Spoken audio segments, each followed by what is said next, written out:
Civil service പരീക്ഷയിൽ മികച്ച വിജയം നേടിയ ഉദ്യോഗാർത്ഥികളെ ആദരിച്ച് ഫോർച്യൂൺ IAS അക്കാദമി. തിരുവനന്തപുരത്ത് സംഘടിപ്പിച്ച പരിപാടി നടൻ ആസിഫ് അലിയുടെ സാന്നിധ്യം കൊണ്ടും ശ്രദ്ധേയമായി.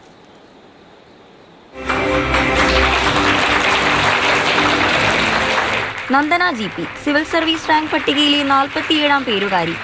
നന്ദനയുടെ അർപ്പണബോധത്തിനുള്ള അംഗീകാരമാണിത്. രാവും പകലും പഠനത്തിന് സമർപ്പിച്ച ഇവരെല്ലാം സ്വപ്നം കണ്ട ദിവസം. പഠനത്തിൽ കൈത്താങ്ങായ ഫോർച്യൂൺ IAS അക്കാദമിയാണ് പരിപാടി സംഘടിപ്പിച്ചത്.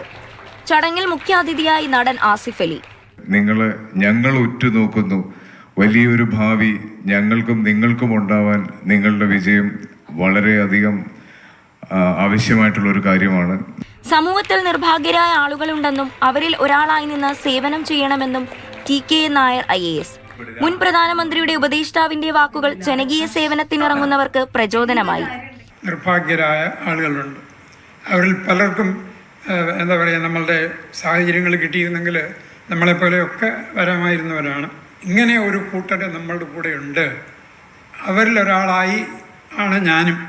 എനിക്ക് ഈ സന്ദർഭങ്ങളൊക്കെ കിട്ടിയിട്ടുണ്ടെങ്കിലും അങ്ങനെയുള്ള ഒരു ധാരണ IAS IPS ഉദ്യോഗസ്ഥന്മാരിൽ ഉണ്ടാവണമെന്നാണ് എനിക്ക് തോന്നുന്നത്. നാടിന് നൽകേണ്ട സേവനങ്ങളെക്കുറിച്ച് ഇപ്പോഴേ മനസ്സിൽ ആഗ്രഹങ്ങളുണ്ട് 47ാം റാങ്കുകാരി നന്ദനയ്ക്ക്. 2018 ഫ്ലഡിൻ്റെ സമയത്താണെങ്കിലും കോവിഡിൻ്റെ സമയത്താണെങ്കിലും ആസ് എ സിവിൽ സർവൻറ്റ് നമുക്ക് ഒരുപാട് കാര്യങ്ങൾ വളരെ വൾണറബിൾ ആയിട്ടുള്ള പോപ്പുലേഷന് വേണ്ടി ചെയ്യാൻ കഴിയും എന്ന് പ്രീവിയസ് ആയിട്ടുള്ള സിവിൽ സർവൻസിൻ്റെ വർക്ക്സിൽ നിന്ന് എനിക്ക് മനസ്സിലായി. അപ്പോൾ എനിക്കും അങ്ങനെയുള്ളൊരു ഡൈവേഴ്സിഫൈഡ് ആയിട്ടുള്ളൊരു കരിയർ വേണം എന്നതുകൊണ്ടാണ് ഞാൻ ഈ പാത്ത് ചൂസ് ചെയ്തത്.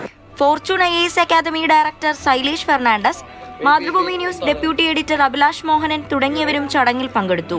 മാതൃഭൂമി ന്യൂസ്, തിരുവനന്തപുരം.